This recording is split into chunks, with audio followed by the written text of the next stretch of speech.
Me sinto sempre honrado, sempre privilegiado de ter um tempo para conversar com pessoas, para falar sobre coisas que estão no meu coração e acredito que estão no coração de Deus. Então, minha palavra hoje à noite vai ser assim bastante, vamos dizer, informal. Depois vocês podem olhar, temos alguns livros infantis. Isso foi, eu acho que uma das coisas que a gente acrescentou para nós vamos dizer, nas décadas de idade mais avançada, vamos dizer, que a gente, Nedra, sempre escrevia histórias para os netos. Então, aí ela passava para mim, aí eu fazia uma artezinha aí, a gente levava lá para tirar um xerox colorido e presenteamos nossos filhos. A editora Betânia viu um desses aí e publicou. Então, nós temos agora, vai sair o terceiro livro infantil, Histórias da Imaginação da Nedra, mas que trazem mensagens importantes para os filhos. Mas eu quero começar assim. De certa forma, esse livro que eu escrevi para mim. Eu acho que talvez 40 anos eu comecei a pensar sobre a passagem de tempo. Parece tão ligeiro que o tempo passa. E eu tive uma cirurgia de coluna. Eu me lembro deitado ali no marco, no hospital, pensando, às vezes acontece que você dorme e não acorda, né? Pode dar uma coisa errada. E eu pensei sobre minha vida, como é que está sendo? Como é que vai ser? Depois, com 60 anos, mais ou menos, eu tinha que tomar um remédio cada dia. Isso foi um choque para mim, né? Comecei a pensar. Então, desde então, a gente vai observando a vida da gente, os acertos e os erros. A gente também vai olhando para como é que outras pessoas estão nesse processo de maturidade, vamos dizer, ou velhice. A gente vai observando como é que eles lidam com isso. Alguns lidam muito bem, outros não. E comecei também a ler e investigar isso biblicamente e também em outras fontes para ver como é que vai ser e como é que eu devo me preparar para as próximas décadas, né? Então, uma das coisas que você naturalmente pensa, quantos anos me restam, né? É uma coisa que nos ocorre quase que automaticamente. A gente olha para trás e se a gente for olhar para as estatísticas, se o seu bisavô, talvez nasceu na década de 30 no Brasil, a sua expectativa de vida era, sabe qual é? 36 anos.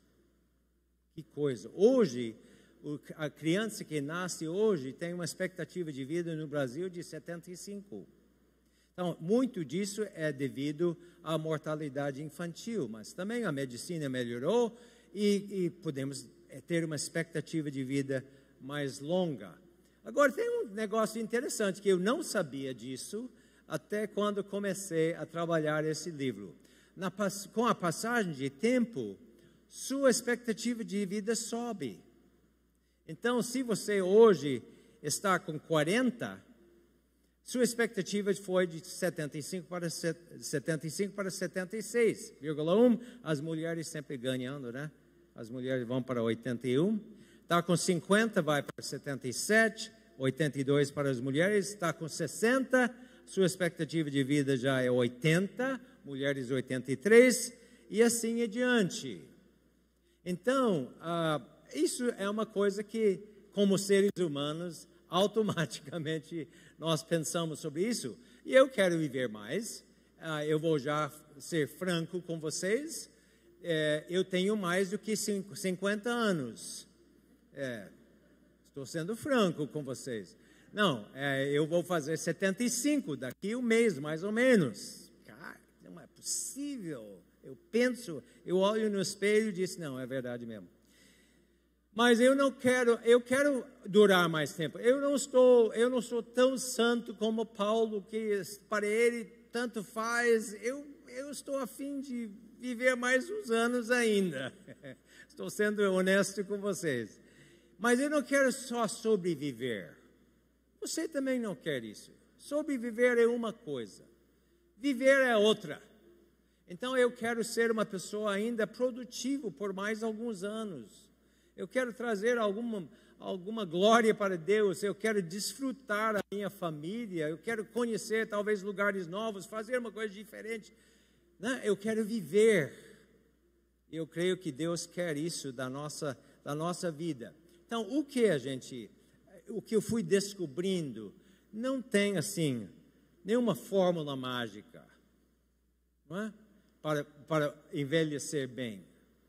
Não tem assim também não tem nenhum conselho para você sentar ali na cadeira de balanço e ficar ali assistindo Netflix, né? Mas meu desejo, hoje à noite, em poucos minutos, de talvez trazer um pouco de motivação, um pouco de desejo no seu coração, de fazer algumas mudanças, talvez pequenas mudanças, para que você comece hoje a terminar bem, ok? Então, em poucos minutos, a gente quer compartilhar algumas dessas coisas que eu acho estão sendo muito importantes para mim e a gente nota na vida de outras. Agora, tem uma pergunta que logo surge. Quanto controle que eu tenho sobre minha longevidade e qualidade de vida? Se eu não tenho nenhum controle, se está tudo determinado por hereditariedade, ou meio ambiente, ou coisa assim, aí não adianta pensar em fazer alguma alteração em nossa vida. Agora, eu sei que há questões sobre isso, mas uma coisa que eu noto na Bíblia, em diversos lugares, tem essa colocação, se e então.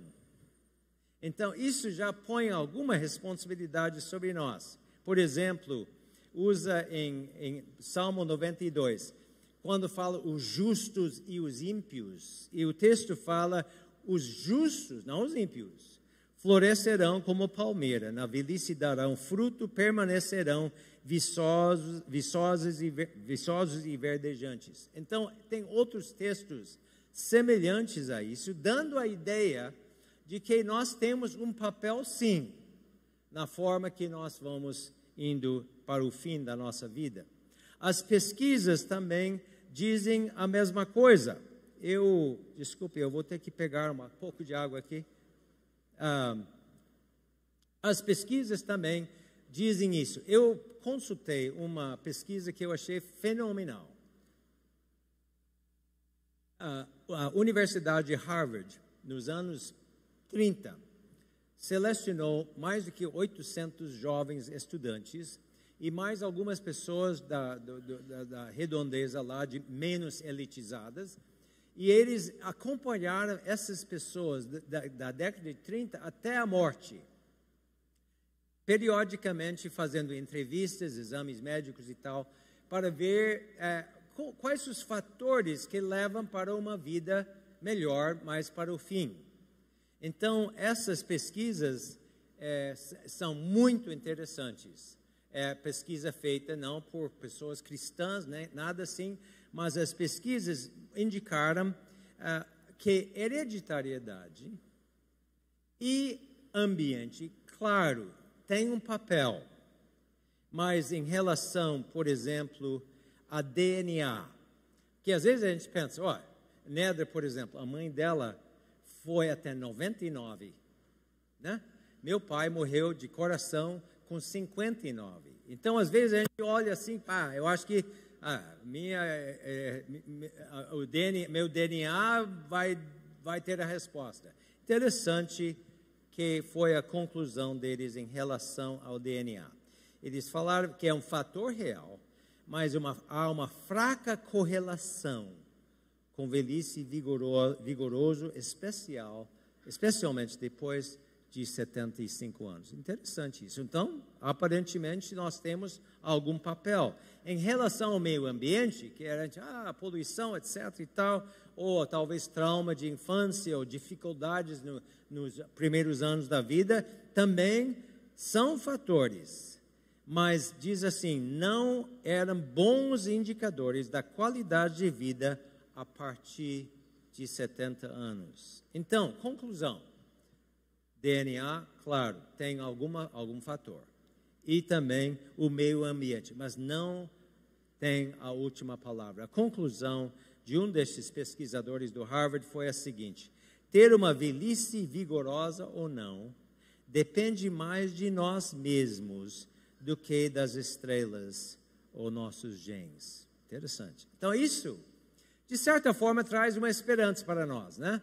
Não estamos simplesmente à mercê de coisas sobre quais nós não temos nenhum controle. Por outro lado, tem uma palavra que nos incomoda, o tal de responsabilidade. Então, aparentemente, nós temos algum papel, alguma parcela do nosso futuro, aparentemente, Deus deixou conosco. Então, eu quero começar tocando sobre um assunto que às vezes eu acho que nós como cristãos às vezes ignoramos e que é muito importante. A Bíblia chama nosso corpo como templo do Espírito Santo.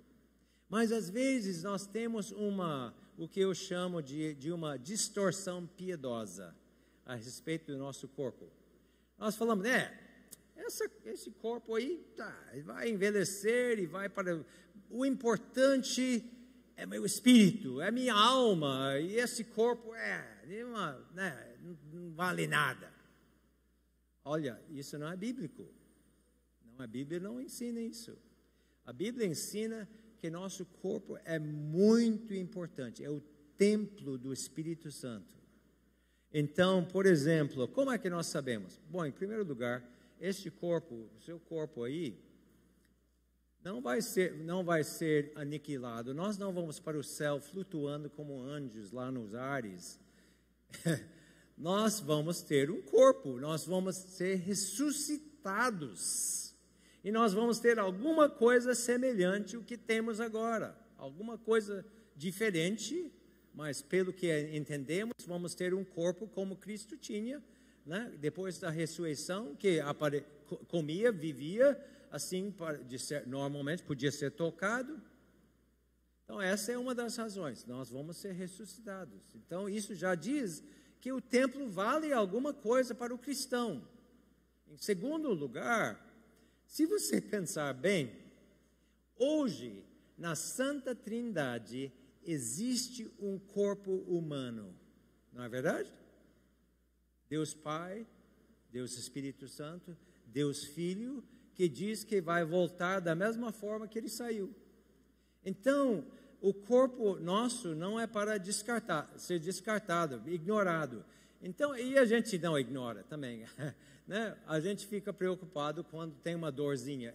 Eu adquiri uma dor na viagem para cá, sentado no ônibus, aí eu estou tendo dificuldade em virar minha cabeça, né? Isso me preocupa. Eu tomei uma pílula, assim, para tentar ajudar, porque a gente sente essas coisas e claro que nós vamos cuidar. Então, a gente importa sim.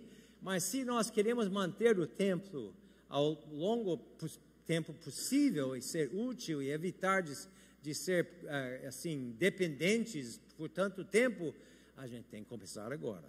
Interessante que essa pesquisa do Harvard identificou uma idade que basicamente prediz o seu futuro. Então, isso, a gente vai olhar isso. Quantos anos você acha que é essa idade que prediz o nosso futuro? É aqui, 50 anos. Eles falaram, a pesquisa mostrava que a condição da pessoa com 50 diz muito a respeito daquilo que vai ser o seu futuro.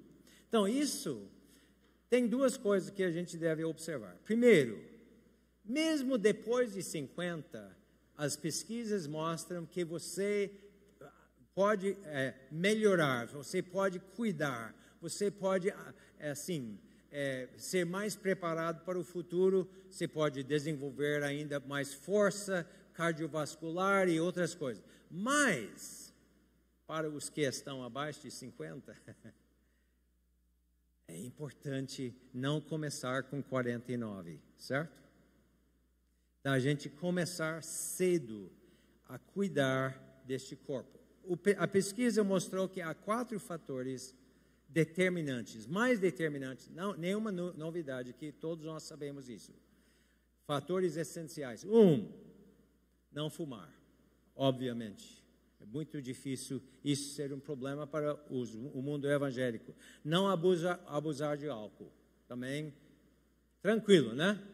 Muito difícil uma pessoa cristã que abusa do álcool. Os 3 e 4 são um pouco mais preocupantes. Número 3, sem excesso de peso. Aí, doeu agora, né?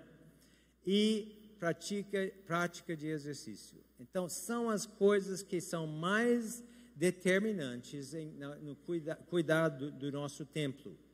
Então, a gente não vai entrar nisso, a gente talvez estamos até careca de saber algumas dessas coisas, algumas mais carecas do que outros, mas o que nos diz, de alguma forma, nós temos que reduzir a entrada, né?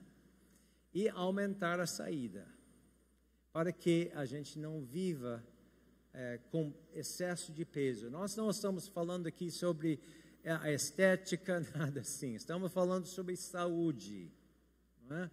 Então, aí eu queria só trazer uma palavra de incentivo para vocês, da forma seguinte. Vocês sabem que Deus nos deu uma capacidade inata no ser humano de formar hábitos. Então, às vezes nós pensamos sobre hábitos como uma coisa negativa e podem ser. Mas também podemos desenvolver hábitos que nos ajudam, por exemplo, nas entradas e saídas. E às vezes nós pensamos, aquela pessoa tão disciplinada no comida e tal, mas é uma força da natureza, é uma coisa assim extraordinária de força e vontade. Não é só isso, não. Talvez vocês tenham experimentado isso. Inicialmente você tem que ter uma disciplina e por decisão, e às vezes difícil, mas você pode criar o hábito e gosto por comida saudável, por porções um pouco menores. Torna-se um hábito de vida, não é só, não, eu não posso o resto da vida. E também no exercício. Nós fazemos caminhadas e vamos na academia há muitos anos. Mas você sabe que isso não é porque somos tão disciplinados por natureza. Nós formamos um hábito. Então, tem dia que eu não quero ir na academia, eu não quero andar, não quero fazer nada, mas eu sei que eu vou sentir pior não fazendo do que fazendo. Então, isso é a força do hábito.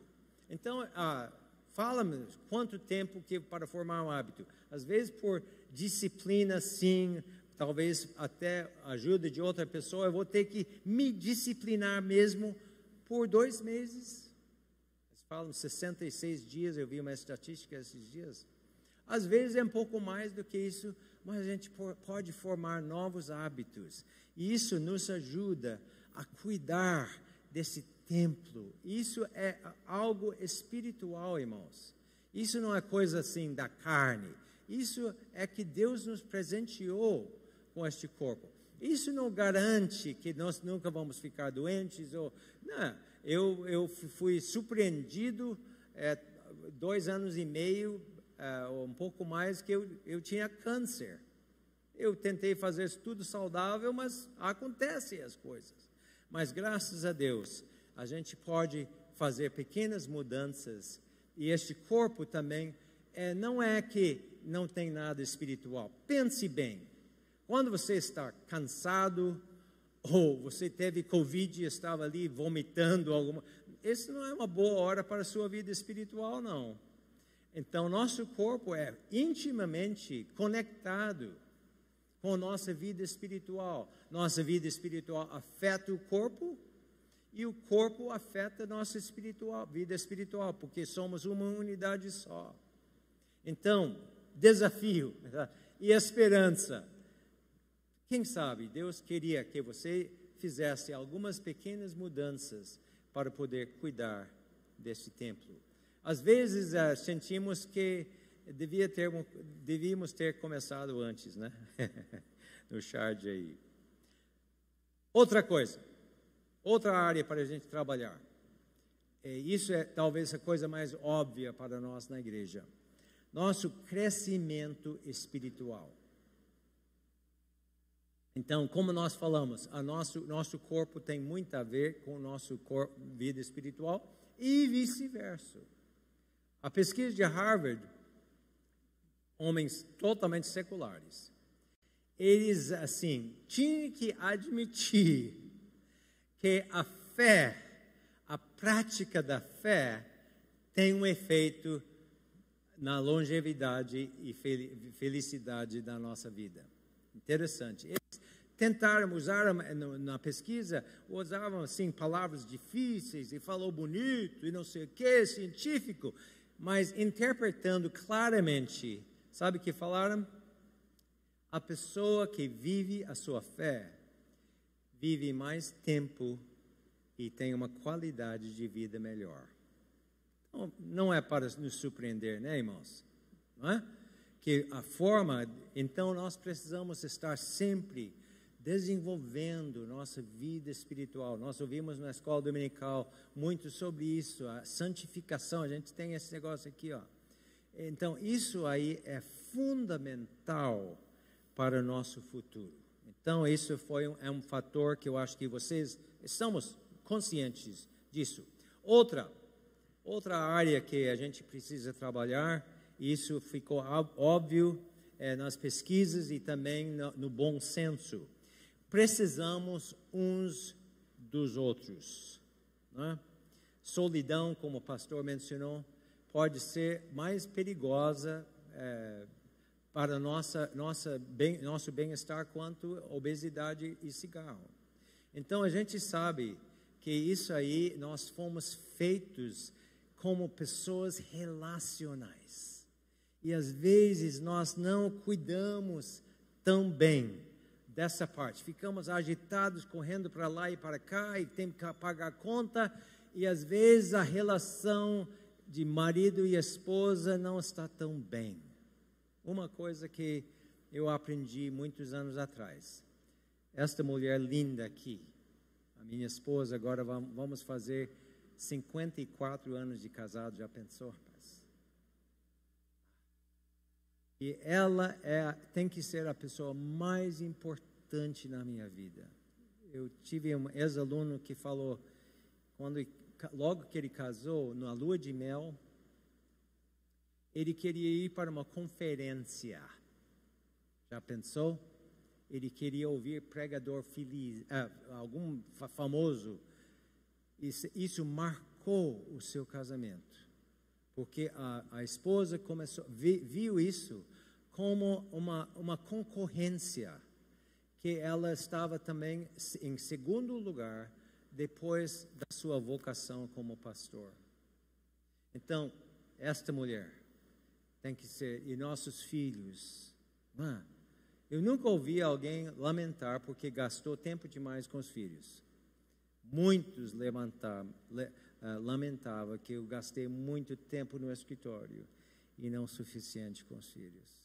Então, relacionamentos com amigos, relacionamentos com os irmãos, fundamental. Então, relacionamento, duas coisas que tem que ter para trabalhar relacionamento. Dá tempo, não tem como desenvolver e manter relacionamentos rapidamente. Temos que dar tempo. E também temos que saber resolver os conflitos. Se a gente não sabe pedir perdão e perdoar, relacionamentos ficam prejudicados. Então, desafio para vocês, irmãos. Tenha certeza que está dando tempo suficiente para relacionamentos. Isso vai nos proporcionar um preparo muito melhor para os últimos décadas da nossa vida. Outras coisas que a gente fala sobre permanecendo relevante, e às vezes nós temos que acompanhar algumas mudanças. As mudanças incomodam, né? Na medida que a gente fica mais velho, fica mais e mais difícil da gente ter essa flexibilidade, o discernimento entre aquilo que é princípio bíblico e é só metodologia. E a gente às vezes fica, eu não gosto desse jeito aí de fazer as coisas e tal, mas a gente tem que ser flexíveis em metodologias e absolutamente fortes nos princípios. Então, são essas coisas. Outra coisa também que eu acho, que eu quero realçar, mais duas coisas antes de terminar. É atitude. Muita depende da forma que nós encaramos a vida e formamos esses hábitos de encarar a vida corretamente quando ainda jovens. Não é uma coisa que adquirimos no fim. Tinha uma entrevista com o cineasta e ator Clint Eastwood. Talvez vocês lembrem, faz muito filme de Far West, inclusive fez uns filmes recentemente na velhice. Ele fez o filme A Mula, é um filme interessante. Ele tinha 88 anos e ele foi o produtor, diretor e papel principal, 88 anos. Aí uma entrevistador perguntou, senhor Eastwood, como é que você consegue fazer isso? Sabe qual foi a resposta? Eu levanto de manhã e eu não deixo o velho entrar. Legal, né? Achei isso interessante. Muito tem a ver com atitudes. Essas atitudes não é aquele pensamento positivo, não é que, por exemplo, a gente vê muita coisa assim. Por exemplo, vamos falar a verdade. Essa onda de a melhor idade, eu tenho um amigo que disse, melhor idade sim, para os médicos, né? Então, tem slogans e coisas assim. Não é isso. Não é essa coisa vazia. Nós temos que ter atitude de realismo, rapidamente. Alguns positivos e negativos. A velhice tem os negativos, mas também tem os positivos. Negativo, há um declínio físico. Isso é uma realidade, né? Aí, positivo, também nós somos pessoas mais resolvidas. Por isso você vê, às vezes, um velho usando uma roupa que não é exatamente adequada. Ele está nem aí o que você pensa sobre ele, né? Então, isso é uma das vantagens, né? Não tem que estar na última moda e tal. Negativamente, você tem mais passado do que futuro. Faz a conta. Você tem mais passado ou mais futuro?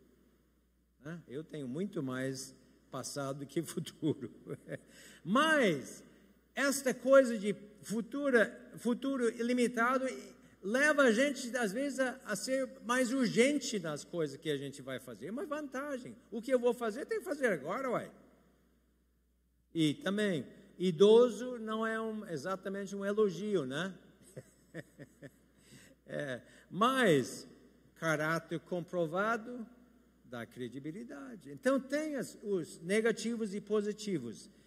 Então, isso é importante. Outra atitude de focar no que é bom. Você conhece alguma pessoa que você diria que é um doente feliz? Às vezes você conhece, né? Uma pessoa que está difícil, mas é uma pessoa para cima. E às vezes tem pessoa saudável, triste. O que é? É atitude. E uma coisa que nós temos que desenvolver como cristãos é aquela atitude de gratidão. Não reclamando o que não podemos fazer, mas gratos a Deus o que ainda podemos fazer. assim na velhice, eu acho que isso. Então, essa atitude muito importante. Outra coisa, na atitude de continuar a usar e desenvolver nossos dons. Eu acho isso muito importante. Aquela coisa que eu já falei, de sentar na poltrona e assistir Netflix, isso não é para nós e não faz bem. Você desenvolveu habilidades durante a vida toda. Você tem uma bagagem, você tem ainda alguma força. Então vamos trabalhar, ué. Né? Não talvez como trabalhou quando jovem, mas vamos continuar a usar esses dons, essa experiência para alguma coisa de benefício. E vocês sabem que até você pode ser mais criativo na velhice. Deus pode até te dar uma ideia que você nunca pensou, você nunca teve tempo para fazer, mas vamos lá, ué. Eu tenho um irmão já falecido, mas ele tinha 50 e poucos anos. E ele aposentou, e tinha problema de coluna, aposentou cedo, trabalhou para 3M por muitos anos, na área de vendas e gerência e coisas assim. Aí agora está com os netos. E um dia ele estava sentado ali na mesa com os netos e brincando com argila. E ele estava com a coisa, a mão na massa, literalmente, né? E ele aí fazendo a cabeça assim. Aí olhou para a neta dele, ele conseguiu fazer uma réplica, como se fosse uma escultura da menina. Ele não sabia desse dom que ele tinha.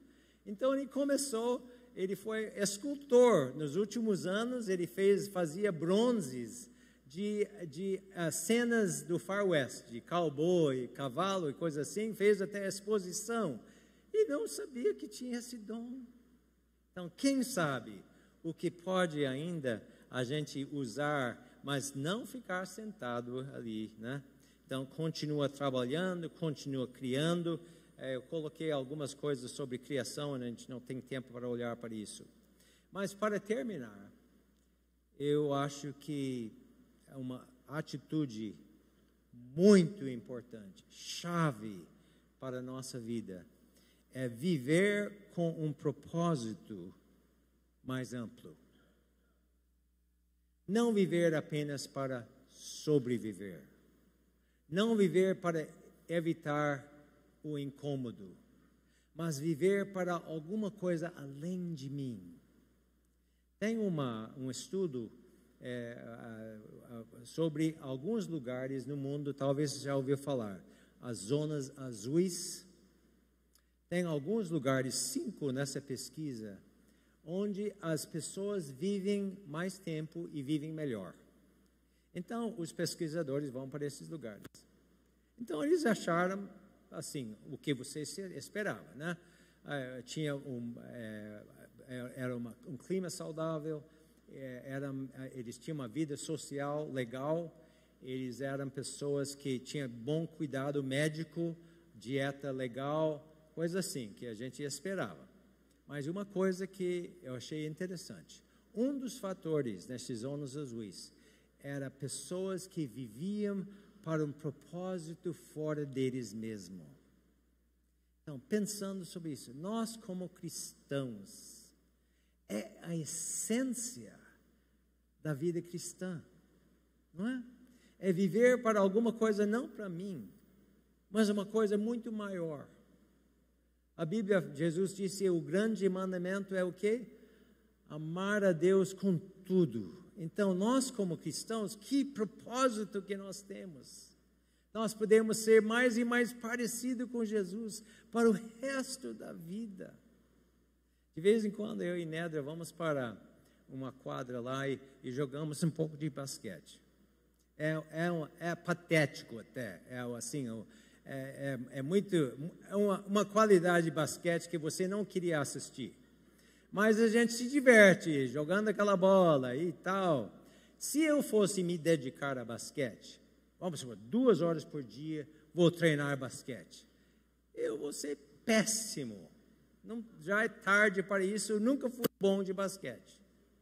Mas, sabe o que? Eu posso ser hoje um pouco mais parecido com Jesus. Eu posso amar meu Deus com um pouco mais de intensidade e dedicação. Não há limites para este propósito fora de mim. Também disse que devemos amar o próximo como a nós mesmos. E nós podemos levantar de manhã. Amanhã podemos levantar. E o que eu vou fazer hoje? Quem eu posso amar hoje? De que forma que eu posso amar minha família? Como eu posso demonstrar o amor de Deus para meu vizinho, meu colega de trabalho? Propósito maior. E aí temos o privilégio de representar Jesus para introduzir pessoas para a vida eterna. Tem um propósito maior do que esse? De levar alguém a mudar o seu destino eterno. Que propósito, gente. Então, gente, essa é a minha coisa. Nós não estamos aqui só para sobreviver. Mas Deus, pela graça de Deus, e os princípios que são diretamente ou indiretamente na palavra de Deus, nós podemos ter uma vida de significado, uma vida legal. Nós vamos ter os altos e baixos, nós vamos talvez ter uma doença, coisas vão acontecer, mas nós podemos viver uma vida abundante até o fim. A gente trabalha, só para deixar isso registrado, a gente trabalha algumas outras coisas, trabalhamos a questão de sabedoria, não tem mais? Ok. Temos a questão de sabedoria, a gente na idade não automaticamente fica sábio, tem muitos velhos vivendo a tolice, mas nós podemos viver a sabedoria. O pastor mencionou a questão de fé e finanças. Temos que nos preparar para os próximos anos, não deixar para a última hora. E nós também vamos encarar a cortina final. Mas, com isso, eu quero terminar. Eu quero desafiar. Estou desafiando a mim mesmo, né? E desafiando a gente aqui. Se você é jovem, começa já. Se você está aproximando de 50, vai intensificar, né, o seu preparo, tanto o seu preparo espiritual, de sabedoria, de todas essas áreas. E se você tiver mais do que 50, vamos marchar, vamos corrigir, fazer algumas correções para que no fim podemos dizer, eu estou vivendo a plena vida abundante até o fim. Não simplesmente para mim, mas para a glória de Deus, a gente vive. Amém? Posso orar por vocês neste momento? Senhor, muito obrigado por este grupo aqui. Sei que tem pessoas em várias fases da vida. E, Senhor, te damos graças pela tua bondade para conosco, tua paciência conosco. Mas, Senhor, nós queremos viver na plena luz do seu plano para nós. Eu peço a tua bênção para que a gente possa fazer alguns ajustes que precisamos, tanto em nossa vida espiritual quanto em nossa vida vocacional e em nossa vida física. Senhor, nos ajuda para que nós possamos viver em plena comunhão contigo e com os outros e para abençoar este mundo e levantar a bandeira do reino de Deus aqui na terra. Pedimos em nome de Jesus. Amém.